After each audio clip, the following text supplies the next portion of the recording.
بسم اللہ الرحمن الرحیم۔ خانیہ سال اول کے عزیز طلبہ، میں نے اس سے پہلے بھی کہا تھا کہ آپ کے نصاب میں جو قدوری ہے، جو فقہ میں جو قدوری ہے، یہ سال اول کے لیے بھی ہے اور سال دوم کے لیے بھی ہے۔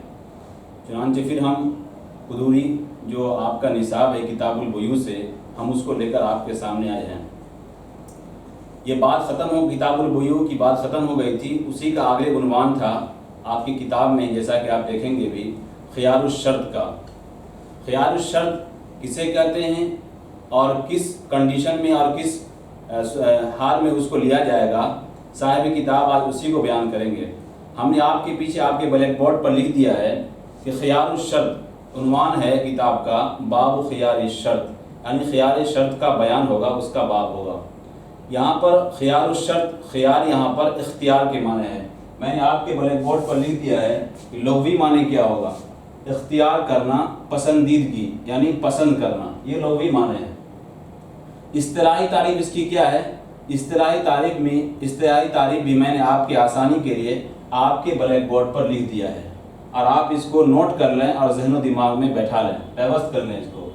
کیا صاحب کتاب نے کیا تعریف کی ہے؟ اصطلاحی تعریف کہ ایجاب و قبول ہونے کے بعد، ایجاب و قبول یعنی بیع کی بات مکمل ہو گئی، معاملات کی بات ختم ہو گئی، اس کے بعد کر رہے ہیں کہ ایجاب و قبول ہونے کے بعد مجلس میں رہتے ہوئے، مجلس کی شرط لگا رہے ہیں کہ مجلس میں رہتے ہوئے بائع یا مشتری یعنی بیچنے والا یا خریدنے والا یا دونوں میں سے کوئی ایک یا دونوں کو دونوں یہ کہے کہ ہمیں 3 دن کا اختیار ہے۔ صاحب کتاب نے کہا ہے 3 دن، اس سے کیا معلوم چلا کہ خیار 3 دن سے زائد نہیں لیا جا سکتا ہے۔ 3 دن یا اس سے کم، 3 دن، 2 دن، 1 دن کا بھی اختیار لیا جا سکتا ہے، لیکن اگر 3 دن سے زائد ہوگا تو یہ صحیح نہیں ہوگا، اس لیے صاحب کتاب نے کہا ہے 3 دن۔ آگے فرمائیں اگر چاہوں تو، یعنی وہ کہے گا اگر چاہوں تو بیع کو نافذ کر دوں یا بیع کو توڑ دوں، سامنے والا ہاں کہہ دے۔ مثال کے طور پر میں نے آپ سے یہ کتاب بیچی، بات فائنل ہو گئی، آپ نے کہا کہ ٹھیک ہے میں لے رہا ہوں، میں نے کہا 10 روپے میں آپ سے کتاب بیچ رہا ہوں، آپ نے کہا کہ میں لے لیا، میں لے رہا ہوں۔ بعد میں آپ پھر بول رہے ہیں اسی وقت کہ ایسا کیجئے کہ مجھے 2-3 دن کا آپ مہلت دیجئے سوچنے سمجھنے کی کہ مجھے لینا ہے کہ نہیں لینا ہے، اس کے بعد میں آپ سے کہہ دوں گا۔ میں نے کہا ٹھیک ہے، میں نے ہاں کر دیا، تو آپ کو پھر اختیار ہوگا کہ 3 دن کے اندر اس بیع کو یا تو آپ ریجیکٹ کر دیں یا سلیکٹ کر دیں، یعنی کہہ دیں ہاں میں لوں گا، یا یہ کہہ دیں کہ میں نہیں لوں گا، دونوں آپ کو اختیار ہوگا۔ خیار شرط کے اندر اسی کو بیان کیا گیا ہے، اور آپ اس تعریف کو ذہن و دماغ میں بیٹھا لیں اور پیوست کر لیں، انشاءاللہ کہ باب خیار شرط کے تحت جو بھی مسائل آئے ہیں اور جو بھی عبارت ہیں بآسانی آپ اس کو سمجھ پائیں گے۔ صاحب کتاب سب سے پہلے کہہ رہے ہیں کہ خیار شرط دونوں کے لیے جائز ہے، یعنی بائع بھی لے سکتا ہے، میں یہ کتاب بیچ رہا ہوں، پھر میں آپ سے کہہ رہا ہوں ایسا کیجئے مجھے 3 دن کی مہلت دیجئے، 3 دن کے بعد میں آپ کو کہہ دوں گا ہاں میں آپ سے بیچ دیا یا میں روک لیا۔ یا مشتری بھی لے سکتا ہے، مشتری بھی کہہ دے کہ بھائی ٹھیک ہے میں تو لے رہا ہوں لیکن مجھے 3 دن کی مہلت دیجئے، دونوں کہہ سکتا ہے۔ لیکن صاحب وہ کتاب وہی کہہ رہے ہیں کہ یہ خیار جو لیا جائے گا، یہ مہلت جو لی جائے گی، یہ صرف اور صرف 3 دن تک ہی اس کی اجازت ہوگی، 3 دن یا اس سے کم کی، اس سے زائد کا خیار نہیں لیا جا سکتا ہے۔ آپ کو اعتراض ہوگا کہ کیوں نہیں لیا جا سکتا ہے؟ بھائی یہ 3 دن کا اختیار لیا جا سکتا ہے تو 4 دن کا بھی لیا جا سکتا ہے، 5 دن کا بھی لیا جا سکتا ہے۔ ہم اس کا جواب یہ ہے کہ یہاں پر سامنے والے کو نقصان ہوگا، ایک آدمی کو لمبا وقت کے لیے کیا ہے ویٹ کرنا پڑے گا، انتظار کرنا پڑے گا۔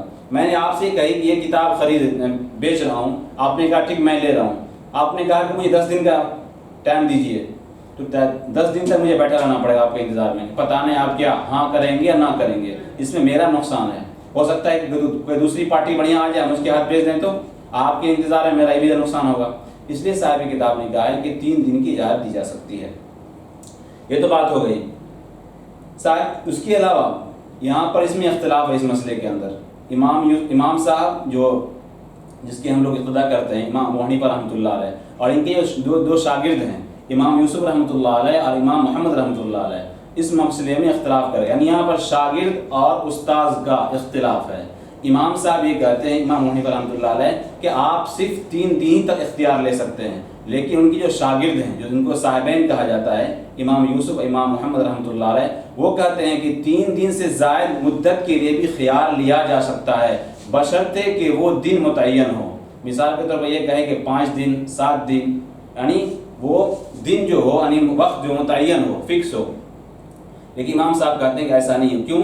ہم نے آپ کو پہلے ہی بتا دیا کہ اس میں سامنے والے کا نقصان ہے. ایک آدمی کو لمبے وقت تک کے لیے کیا ہے، انتظار کرنا پڑے گا. اس لیے امام صاحب کہتے ہیں کہ نہیں، صرف اور صرف 3 دن کی اجازت دی جائے گی. ہم آپ کو اسی جو میں نے ابھی تشریح کی ہے اس کی عبارت پڑھ کر آپ کو سناتے ہیں. صاحب کتاب کہتے ہیں خیار الشرط جائز فی البیع للبائع والمشتری، کہ خیار شرط یہ جائز ہے بیع کے اندر، بائع کے لیے یعنی فروخت کرنے کے لیے بھی اور مشتری کے لیے یعنی خریدنے والوں کے لیے بھی. ولہم الخیار، اور ان دونوں کو یعنی بائع مشتری دونوں کو تو خیار حاصل ہے، لیکن کتنے دن کے لیے؟ کہا صاحب کتاب نے ولہم الخیار ثلاثۃ ایام، کہ ان دونوں کو خیار جو ہوگا وہ صرف اور صرف 3 دن تک کے لیے ہوگا. 3 دن 2 دن 1 دن بس. ولا يجوز اکثر من ذلك عند ابی حنیفہ رحمہ اللہ تعالی. امام صاحب یعنی امام ابو حنیفہ رحمۃ اللہ علیہ کے نزدیک 3 دن سے زیادہ کا خیار نہیں لیا جا سکتا ہے، نہ بائع لے سکتا ہے نہ مشتری لے سکتا ہے. وقال ابو یوسف محمد یجوز اذا سمى مدتا معلومتا. میں کہہ دیا کہ صاحبین کے نزدیک اگر مدت معلوم ہے، واضح ہے ٹائم، تو 3 دن سے زیادہ بھی خیار لیا جا سکتا ہے. یہاں پر یہ بات ختم ہو گئی. صاحب کتاب آئی کہہ رہے ہیں کہ بائع لے لیا. مثال کے طور پر میں آپ سے یہ کتاب بیچ رہا ہوں، میں آپ سے بیچ لیا، اب بات فائنل ہو گئی، آپ نے کہا ٹھیک میں لے رہا ہوں. پھر میں کہہ رہا ہوں ایسا کہیے مجھے اجازت، مجھے 3 دن کی مہلت دے دیجیے. تو اس مہلت کی شکل میں اب صاحب کتاب کر رہے ہیں یہ سامان کس کی ملکیت میں مانا جائے گا؟ یہ جو میری کتاب ہے یہ میری ملکیت میں رہے گی یا آپ کی ملکیت میں رہے گی؟ صاحب کتاب کہہ رہے ہیں کہ یہ میری ہی ملکیت یعنی بائع کے ہی ملکیت میں وہ سامان رہے گا. اسی کو کہا وہ خیار البائع یمنع خروج المبیع من ملکہ. تھوڑا سا عبارت پیچیدہ ہے لیکن اس کو غور سے سمجھیں گے تو آپ پڑھیں گے تو سمجھ جائیں گے کہ بائع کا خیار یہ روکتا ہے مبیع کو نکلنے سے اس کی ملکیت سے. اس کا یہی مطلب ہے کہ اگر بائع خیار لیا ہے تو وہ جو سامان ہوگا مبیع وہ بائع کے ہینڈ میں ہی ہوگا، اس کی ملکیت میں ہوگا. بات ختم ہو گئی. آئی کہہ رہے ہیں صاحب کتاب کہ اگر مشتری نے اس پر قبضہ کر لیا، مثال کے طور پر بائع، جیسے میں یہ کتاب فروخت کر رہا ہوں، میں خیار لیا تھا لیکن مشتری نے اس پر قبضہ کر لیا تھا اور مشتری کے پاس وہ چیز ہلاک ہو گئی، یہ کتاب ان کے پاس پھٹ گئی یا کتاب گم ہو گئی، تو اب کیا ہوگا؟ اب اس کو کیا دینا پڑے گا؟ صاحب کتاب کر رہے ہیں تو قیمت دے گا. میں نے آپ کے آسانی کے لیے عزیز طلبہ بلیک بورڈ پر لکھ دیا ہے کہ ثمن کسے کہتے ہیں اور قیمت کسے کہتے ہیں. میں نے لکھ دیا آپ کے بلیک بورڈ پر صاف لفظوں میں کہ ثمن وہ مقدار جو بائع اور مشتری کے درمیان طے ہو. یہ کتاب ہے، میں کہوں آپ سے کہ 500 روپے میں آپ سے کتاب بیچ رہا ہوں، آپ نے کہا ٹھیک ہے، یہ ہم دونوں کے درمیان جو قیمت فکس ہوئی ہے اس کو ثمن کہا جائے گا. اور قیمت کسے کہیں گے؟ مارکیٹ میں اس کتاب کی جو قیمت ہے اس کو قیمت کہیں گے. آپس میں خلاصہ کلام یہ نکلا عزیز طلبہ کہ جو آپس میں جو ریٹ طے ہو اس کو قیمت کہیں گے اور بازار میں جو سامان جو مل رہا ہے اس کو قیمت کہیں گے. صاحب کتاب اس مسئلے کے اندر کر رہے ہیں کہ ثمن دینا نہیں پڑے گا، جو آپس میں فکس ہوا تھا وہ دینا نہیں پڑے گا، البتہ جو بازار میں اس کتاب کی قیمت ہوگی وہ قیمت مشتری کو ادا کرنا پڑے گا.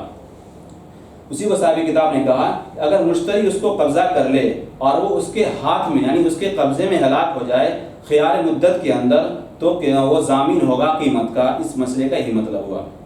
تیسرا مسئلہ صاحب کتاب کر رہے ہیں کہ اگر مشتری خیار لے، اس سے پہلے بات تو ہوئی کہ بائع خیار لے گا تب یہ کنڈیشن ہے، لیکن آگے بات کر رہے ہیں کہ اگر مشتری خیار لیتا ہے، مہلت لیتا ہے تو وہاں کیا ہے؟ اس مسئلے میں اختلاف ہے. امام صاحب کہتے ہیں یعنی یہاں پہ یہ مسئلہ ہے کہ اگر مشتری لے لیتا خیار تو کیا یہ سامان جو ہے یہ بائع کی ملکیت سے نکل کر مشتری کی ملکیت میں داخل ہو جائے گا یا نہیں ہوگا؟ امام صاحب کہتے ہیں داخل نہیں ہوگا. ان کے دونوں شاگرد جو ہیں امام یوسف رحمۃ اللہ علیہ اور امام محمد رحمۃ اللہ علیہ وہ کہتے ہیں نہیں، جب مشتری اگر لیتا ہے یہ خیار تو بائع کی ملکیت سے وہ سامان نکل جائے گی. دونوں کی اپنی اپنی دلیل ہے. امام صاحب یہ کہتے ہیں کہ نہیں، یہاں پر نقصان ہے مشتری کا. اگر ہم یہ مان لیں کہ اس کی ملکیت میں داخل ہو گیا ہے تو ان کا نقصان ہے. کیسے نقصان ہے؟ ضابطہ ہے کہ اگر کوئی آدمی اپنے بیٹے کا ہلکا سے بھی مالک ہو جائے تو فوراً آزاد ہو جاتا ہے. تو ابھی دیکھیے بیع فائنل نہیں ہوئی تھی لیکن اگر اس کی ملکیت میں چلا جاتا ہے تو اس کا نقصان ہے، اس کا مشتری کا نقصان ہے. کیوں؟ یہ ضابطہ ہے کہ کوئی آدمی اپنے بیٹے کا ہلکا سے مالک ہو جائے تو فوراً آزاد ہو جاتا ہے. یہ پہلے کی بات تھی کہ پہلے غلام وغیرہ کا خرید و فروخت ہوتا تھا لیکن صاحبین کہتے ہیں کہ ایسی کوئی چیز ہے ہی نہیں جس کا کوئی مالک نہ ہو. یہ کیا مطلب ہے کہ بائع بھی اس کا مالک نہ ہو، مشتری مالک نہ، پھر کون مالک ہوگا؟ اس لیے صاحبین کہتے ہیں کوئی چیز دنیا میں ہے ہی نہیں جس کا کوئی نہ کوئی مالک ہو. اس لیے کہتے ہیں کہ جب بائع نے خیار نہیں لیا، گویا کہ بائع کی طرف سے پورا اوکے ہے، یہاں مشتری نے لیا ہے خیار، تو لہٰذا یہ مانا جائے گا کہ بائع کی ملکیت سے وہ چیز نکل چکی ہے، کیونکہ بائع کی طرف سے پورا معاملہ فائنل ہے. اسی کو کہہ رہے ہیں صاحب کتاب وہ خیار المشتری، کہ مشتری کا خیار نہیں روکتا ہے مبی کو روکنے سے بائع کی ملکیت سے، یعنی بائع کی ملکیت سے وہ مبی یعنی وہ سامان نکل جاتا ہے. یہ کہہ رہے ہیں صاحب کتاب الا ان المشتری لا یملکہ، مگر مشتری اس کا مالک بھی نہیں ہوگا. بائع کی ملکیت سے نکل چکا، یعنی میرے ہاتھ سے یہ سامان نکل چکی ہے، لیکن میرے جو پارٹنر ہے سامنے والے سے میں سامان بیچ رہا ہوں اس کی ملکیت میں داخل نہیں ہوگا. کون کہہ رہے ہیں؟ عند ابی حنیفہ، امام ابو حنیفہ رحمۃ اللہ علیہ نزدیک ان کی ملکیت میں داخل نہیں ہوگا. وقال ابو یوسف محمد یملکہ، لیکن صاحبین کہتے ہیں اس کا مالک ہو جائے گا. ان کی وہ دلیل وہی ہے کہ کوئی ایسی چیز ہو جو کسی کی ملکیت میں نہ ہو، یہ سمجھ سے بالا تر بات ہے. یہ بات یہاں پر ختم ہو گئی. آگے صاحب کتاب کر رہے ہیں کہ اگر وہ چیز یعنی مشتری نے خیال لیا تھا اور اس کے قبضے میں ہلاک ہو گئی، یعنی مشتری نے ابھی یہ نہیں کہا کہ چلو میں نے فائنل کر دیا، چلو میں لے رہا ہوں سامان، ابھی خیال کی مدت میں ہی تھا، لیکن وہ چیز اس کے ہاتھ میں ہلاک ہو گئی، مشتری کے ہاتھ میں. یہاں پر پہلے مسئلے میں اختلاف یہ ہو جائے گا کیونکہ وہاں بائع نے خیال لیا تھا اور مشتری کے ہاتھ میں ہلاک ہوا تھا تو قیمت دینا پڑا تھا. لیکن یہاں الٹا ہے، یہاں پر خیال لیا ہے مشتری اور مشتری کے ہاتھ میں وہ چیز ہلاک ہو گئی. یہ کتاب تھا پھٹ گئی، گم ہو گئی، اب کیا ہوگا؟ کہہ رہے ہیں فَإِنْ هَلَكَ بِيَدِهِ، اگر اس کے ہاتھ میں، اس کے ہاتھ سے مراد مشتری کے ہاتھ میں قبضے میں اگر وہ چیز ہلاک ہو جائے، ہلاک بالثمن، سامان کے ذریعے ہلاک، یعنی جو آپس میں طے ہوا تھا ریٹ کہ کتاب کو میں 100 روپے میں یا 500 روپے میں بیچوں گا، وہ اتنا دینا پڑے گا مشتری کو، مشتری دے گا بائع کو. اسی کو کہا کہ اگر وہ ہلاک ہو جائے اس کے قبضے میں تو ہلاک ہوگا سامان کے ذریعے سے. آگے صاحب کتاب کرے وَإِذَا إِنْ دَخَلَهُ عَيْبٌ، اگر اس میں عیب پیدا ہو جائے، مثال کے طور پر وہ سامان مشتری نے خیال لیا اور اس میں کوئی عیب پیدا ہو گیا. عیب پیدا ہونے کا مطلب یہ ہے کہ کچھ کتابیں پھٹ گئی یا اس میں کچھ نقص پیدا ہو گیا، تو اس شکل کے اندر بھی مشتری کو ثمن ہی دینا پڑے گا، قیمت دینا نہیں پڑے. اسی کو کہا وَقَذَا إِنْ دَخَلَهُ عَيْبٌ. بس صاحب کتاب نے بہت شارٹ سے عبارت استعمال کی ہے کہ اس میں اگر عیب کوئی داخل ہو جائے تب بھی وہ ثمن دینا پڑے گا. آگے صاحب کتاب کر رہے ہیں ایک آدمی خیال لیا، چاہے بائع لے یا مشتری لے، تو بائع کو جس ٹائم 3 دن کی مہلت لے لیا، تو جس ٹائم وہ اجازت دے گا چلو بھائی میں نے یہ بائع لے لی، تو اس ٹائم اس کے پارٹنر کا، سامنے والے کا رہنا ضروری ہے کہ نہیں؟ صاحب کتاب کا ضروری نہیں ہے. لیکن اگر اس بائع کو وہ توڑتا ہے کہ نہیں مجھے نہیں چاہیے، تو صاحب کتاب کر رہے ہیں کہ اس ٹائم اس آدمی کا رہنا ضروری ہے، یعنی سامنے والے کا. کیوں؟ اس وجہ سے اگر اس کو پتہ نہیں چلے گا تو اس کا نقصان ہوگا. کیوں؟ اگلا یہ سمجھے گا، وہ اس انتظار میں ہوگا کہ چلو وہ تو میری چیز بکی جائے گی، انہوں نے کہہ دیا تو لے ہی لیں گے، حالانکہ یہ تو بائع کو توڑ رہا ہے. اسی کو صاحب کتاب کر رہے ہیں کہ جس آدمی نے خیار شرط لیا ہے تو اسے اختیار ہے کہ مدت خیار میں کے اندر پھنس گئے، تو عام بات ہے. جس نے خیار لیا ہے اس کو اختیار ہے کہ وہ بائع کو یا تو نافذ کر دے یا بائع کو توڑ دے. تو اسے اختیار ہے کہ مدت خیار کے اندر بائع کو فسخ کر دے، اور وَلَهُ أَن يُجِيزَهُ، اور اسے یہ بھی اختیار ہے عزیز طلبہ کہ وہ اس بائع کی اجازت دے دے.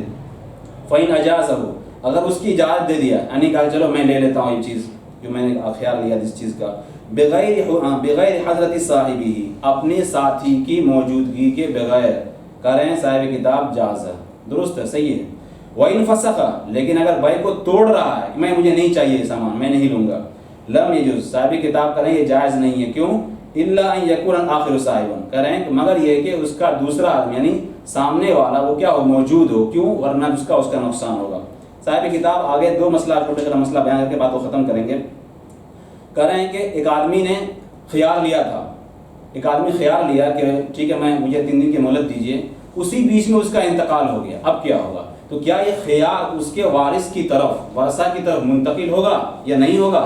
صاحب کتاب کہہ رہے ہیں یہ منتقل نہیں ہوگا. یعنی اس کا ایسا نہیں کہ اب اس کا وارث کہے گا چلو مجھے نہیں چاہیے یا مجھے چاہیے، کہہ رہے نہیں، جیسے وہ آدمی مرے گا بائع مکمل ہو جائے گی، بائع تام ہو جائے گی. اسی کو کہا کہ جب مر جائے وہ شخص جس کے لیے خیار تھا، بطل خیارہ، اس کا خیار باطل ہو جائے گا. ولم ينقل الى ورثته، اس کے وارث کی طرف وہ خیار منتقل نہیں ہوگا، یعنی اس کے وارث کو اختیار کرنے کا نہیں ہوگا کہ مجھے یہ چیز نہیں چاہیے یا چاہیے، اس کا اختیار اس کو نہیں ہوگا.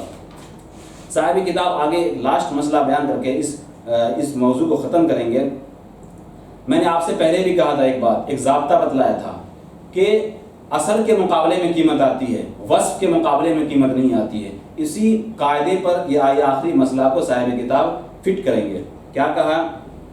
ایک آدمی نے کہا، میں آپ سے کہا کہ میرے پاس ایک آدمی ہے جو لکھنا شاندار جانتا ہے، میں اس کو آپ سے بیچ رہا ہوں۔ کہا ٹھیک ہے، میں لیتا ہوں 100 روپے میں یا 1000 روپے میں یا 5000 روپے میں۔ لیکن بعد میں معلوم چلا کہ اس کی رائٹنگ تو بہت گندی ہے، اس کو لکھنے آتا ہی نہیں ہے۔ صاحب کتاب نے ایک بات اور یہاں پہ کہی ہے، ایک غلام ہے، وہ اس آدمی کو خریدا اس شرط پر کہ وہ روٹی پکانے والا ہے۔ تو ہم یہ تو آپ سے کہا کہ یہ کہا تھا میں نے کہ یہ روٹی پکانے والا ہے، لیکن بعد میں واضح ہوا کہ اس کو روٹی پکانے آتا ہی نہیں ہے، تو اب کیا ہوگا؟ تو یہاں پر سامنے والے یعنی جو خریدنے والا مشتری ہے اس کو اختیار ہوگا یا تو اس آدمی کو لے یا نہ لے۔ کیوں؟